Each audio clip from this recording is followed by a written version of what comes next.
함께 나눌 하나님 말씀은 시편 147편 1절에서 20절 말씀입니다.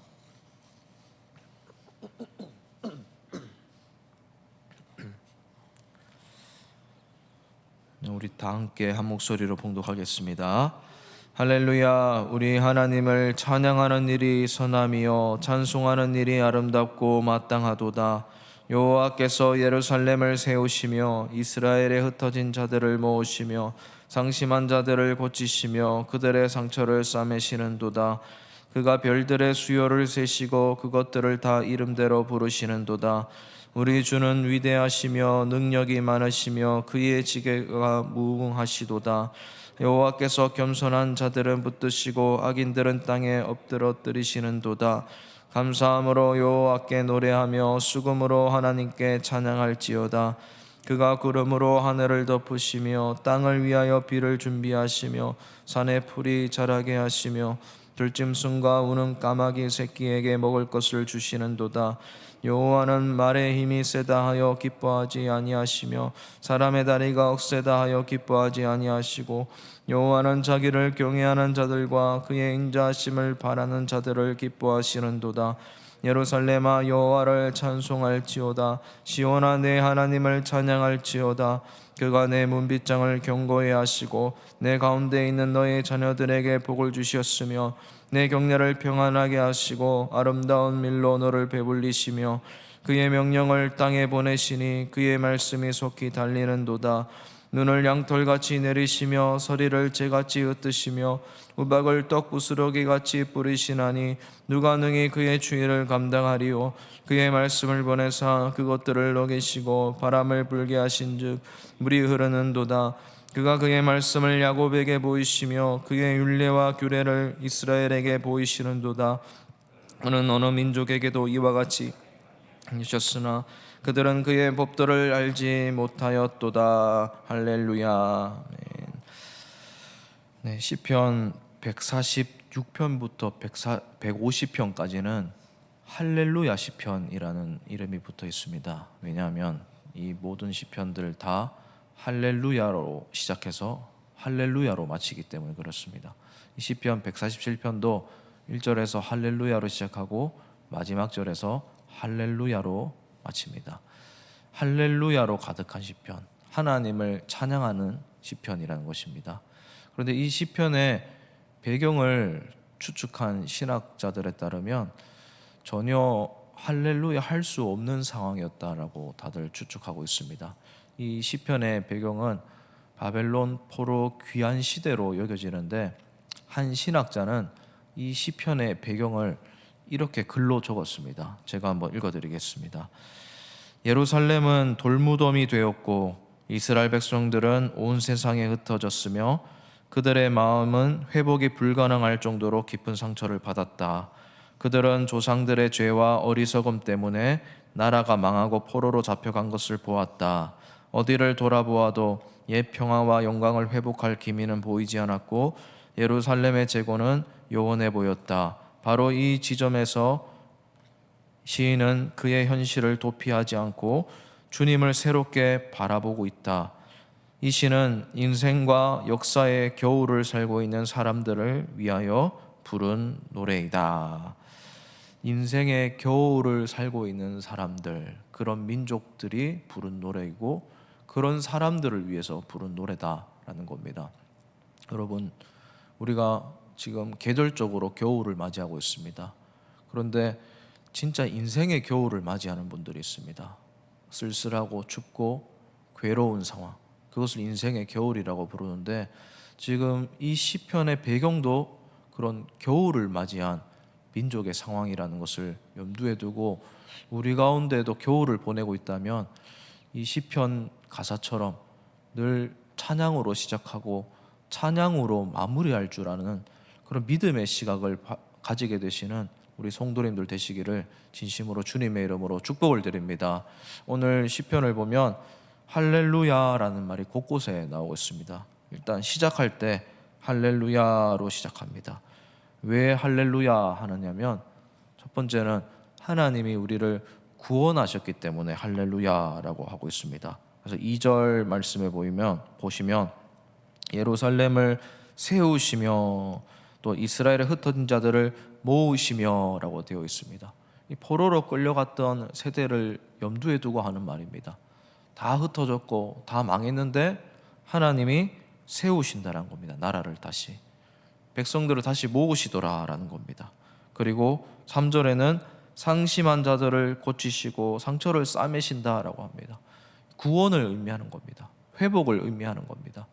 여러분, 지금 우리가 개인적으로 힘든 일이 있을 때 이 사실을 기억해야 됩니다. 나는 구원받은 백성입니다. 하나님이 정말 죄악 가운데 살고 있는 나를, 하나님을 모르고 살고 있던 나를 하나님 알게 해주시고 구원해 주셨습니다. 하나님의 자녀로서의 지위를 회복시켜 주셨습니다. 이 사실 하나만으로 우리는 찬양할 수가 있는 겁니다. 그래서 경제적으로 힘들 때, 관계적으로 힘들 때, 또 자녀들이 방황할 때, 뭔가 나라가 힘들 때 정말 마음이 속상합니다. 괴롭습니다. 그런데 하나님이 나를 구원하셨다는 사실은 변함이 없습니다. 그래서 찬양할 수가 있는 겁니다. 지금 내 환경 때문에 찬양할 마음이 안 생기더라도 찬양할 이유가 이미 있는 겁니다. 찬양할 이유는 내 상황보다 훨씬 큰 것입니다. 이미 우리를 구원하셨습니다. 이 사실은 절대로 흔들릴 것이 없고 변할 것이 없습니다. 그래서 찬양하게 되는 것입니다. 지금 이스라엘 백성들이 또 이 시편의 화자가 그 사실을 노래하고 있습니다. 할렐루야라고 하고 있습니다. 그리고 특별히 여기에 보면 고치시며라는 말이 있습니다. 싸매시는도다라는 말이 있습니다. 3절 말씀에 이것은 분사 형태로 쓰여졌습니다. 계속이라는 의미가 있는 겁니다. 계속 싸매어 주실 거고 계속 고쳐 주실 것이다, 이런 확신을 가지고 노래하는 겁니다. 과거만 노래하는 게 아니라 현재적, 미래적 상황까지 노래하는 겁니다. 하나님은 계속 고쳐 주실 거야. 하나님은 계속 내 상처를 싸매 주실 거야. 그렇게 고백하고 있는 겁니다. 그리고 3절 말씀에 상심한 자들, 이 말은 마음이 깨어진 자들이라는 의미가 있습니다. 마음이 완전히 상한 사람들. 하나님은 우리 마음이 상한 것을 이미 아십니다. 그래서 마음을 고쳐주세요. 우울감, 외로움, 쓸쓸함, 그리고 막 심리적으로 불안한 내 상태, 하나님이 이것도 계속해서 고쳐주시는 분이심을 믿고 하나님을 더 찬양할 줄 아는 우리 성도님들 되시기를 주님의 이름으로 축복을 드립니다. 그리고 이렇게 찬양하면서 7절에도 찬양할지어다 라고 노래하고 있습니다. 그 다음부터 이제 8절 말씀부터 보면 자연 만물에 대한 이야기가 나옵니다. 이 이야기들은 하나님이 이 세상을 창조하셨다는 것을 전제로 두고 찬양하는 겁니다. 여러분, 하나님을 찬양할 수 있는 이유가 바로 이것입니다. 하나님은 이 세상을 창조하신 분이기 때문에, 하나님이 창조주이시기 때문에 찬양할 수가 있는 겁니다. 이 사실은 절대로 변함이 없습니다. 흔들릴 수가 없습니다. 그러니까 하나님을 찬양할 수밖에 없죠. 자연 만물을 보면서, 이 세상에 돌아가는 이치를 보면서 찬양하게 되는 겁니다. 할렐루야 하게 되는 겁니다. 지금 잠시 편협한 눈으로 내 상황을 보면 찬양이 안 나오지만, 답답하지만 저 멀리 거시적인 시각으로 하나님을 바라보는 겁니다. 하나님이 저 들풀도 만드셨지, 하나님이 저 새들도 먹이시지, 하나님이 이 세상을 다 운행하고 계시지, 그 거대 담론을 보면서 하나님을 찬양하게 되는 겁니다. 하나님의 보이지 않는 거대한 큰 손을 바라보면서 찬양하라 라고 말씀하고 있습니다. 특별히 이제 8절 말씀에 보면 하나님이 비도 준비하시고 풀 자라게 하시고 이렇게 말씀하시는데, 9절 말씀에 까마귀 새끼에게 먹을 것을 주시는도다 라고 일부러 까마귀라는 조류를 언급했습니다. 이 까마귀는요, 당시에 좀 부정적인 동물로 취급이 되었습니다. 우리도 약간 부정적으로 생각하지 않습니까? 그래서 별로 까마귀라는 동물에 관심이 없어요.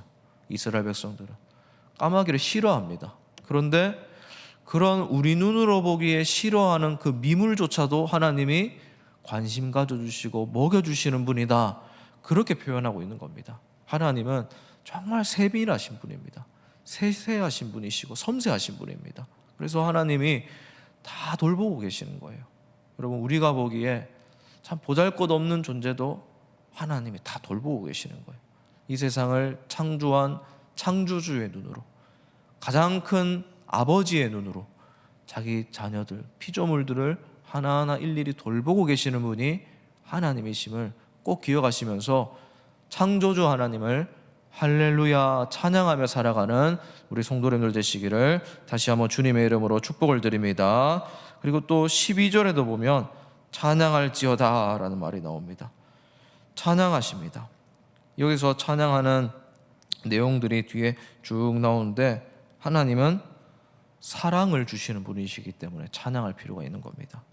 하나님은 13절 말씀에 보면 자녀들에게 복을 주시며 라고 되어 있습니다. 그리고 내 문빗장을 경고해 하시고 라고 되어 있어요. 하나님이 자기 자녀들을 사랑하시니까 계속 복을 주시는 거예요. 그리고 문빗장을 경고해 하신다는 말은 이 성곽을 염두에 두고 지은 이 노랫말 가사입니다. 성곽의 성벽과 그 문빗장이 견고하게 막혀 있습니다. 그러면 적들이 못 쳐들어오는 거예요. 아무도 우리를 해할 수 없는 거예요. 그 철저한 하나님의 보호하심, 하나님이 직접 요새가 되어주시는 그런 든든함을 노래하고 있습니다. 사랑하는 성도님 여러분, 하나님은 우리를 사랑하시기 때문에 복 주시고 우리를 지켜주시고 보호하시는 분이심을 꼭 기억하시길 바랍니다. 그러니까 우리가 뭔가 생각할 때 염려하고 두려워하는 문제들이 있습니다. 그 두려워하는 문제들 앞에 하나님을 두려워해야 되는 거예요. 하나님을 더 염두에 두고 하나님께 시선을 고정한 채 살아가야 되는 거예요. 그러면 두려우신 하나님, 무엇보다 크신 하나님이 내 문빗장을 지켜주시는데 두려워할 필요가 없는 거예요. 우리 사랑하는 성도님들, 혹시 재정적으로 두려워하는 문제가 있으십니까? 또 다가올 문제들 앞에서 무슨 일이 있을지 몰라 두려워하시는 분들이 있으십니까? 막 뭔가 지금 큰일이 일어날 것처럼 뭔가 조마조마하시는 분들이 있으십니까? 하나님을 두려워하시는 우리 성도님들 되시길 바랍니다. 하나님이 문빗장이 되어주셔서 우리를 지켜주십니다. 철저하게 보호하십니다. 우리에게 복을 주시는 분이십니다. 이 사실을 기억하면서 찬양할 필요가 있는 겁니다. 그리고 오늘 말씀에 보면 20절 말씀에 그는 어느 민족에게도 이와 같이 행하지 아니하셨나니 그들은 그의 법도를 알지 못하였도다 라고 노래하고 있습니다. 이 복을, 이 율례와 말씀을, 이 찬양하는 마음을 다른 누구에게도 주지 않고 이스라엘 자신들에게만 주셨음을 노래하고 고백하고 있는 말씀입니다. 여러분, 우리도 그렇습니다. 하나님은 하나님 믿는 자들에게 이런 복을 주시는 분이심을 꼭 기억하시길 바랍니다. 하나님을 믿는 우리만 받을 수 있는 복이에요. 하나님을 믿는 우리에게 주신 말씀이라는 사실입니다. 이 사실 하나만으로도 찬양할 수밖에 없는 겁니다. 계속해서 말씀 주시는 하나님, 계속해서 사랑해 주시는 하나님, 복을 하늘에서 내려주시는 하나님, 우리만 받을 수 있는 복, 이 복을 누리면서 하나님 찬양하면서 늘 찬양의 길로, 찬양의 인생을 살아가는 우리 성도님들 되시기를 진심으로 주님의 이름으로 축복을 드립니다. 시간 말씀을 맺겠습니다. 이 시편은 할렐루야로 시작해서 할렐루야로 마무리합니다. 우리의 겨울 같은 인생을 이렇게 보내야 됩니다. 할렐루야로 시작해야 돼요. 할렐루야로 마무리해야 됩니다. 하나님은 나를 구원하신 분이시기 때문에 할렐루야 해야 됩니다. 하나님은 창조주이시기 때문에 할렐루야 할 수밖에 없습니다. 하나님은 나를 사랑하시는 분이기 때문에, 사랑하는 자녀에게만 말씀과 복을 주시는 분이시기 때문에 할렐루야 하면서 살아가게 되는 겁니다. 사랑하는 우리 성도님 여러분, 오늘 주일날 늘 주님만 찬양하고 찬양으로 시작하고 찬양으로 마무리하는 주일 되시기를 주님의 이름으로 축복을 드립니다. 나의 평생에 하나님만 찬양하고 찬양으로 시작해서 찬양으로 마무리하는 그런 찬양으로 가득한 인생 보내시는 우리 성도님들 되시기를 마지막으로 주님의 이름으로 축복을 드립니다. 이 시간 우리 오늘 말씀 생각하면서 우리 개인적으로 기도하시고 또 여러 가지 오늘 드려지는 예배를 위해서 꼭 중보하시고 기도하고 돌아가시도록 하겠습니다. 기도하겠습니다.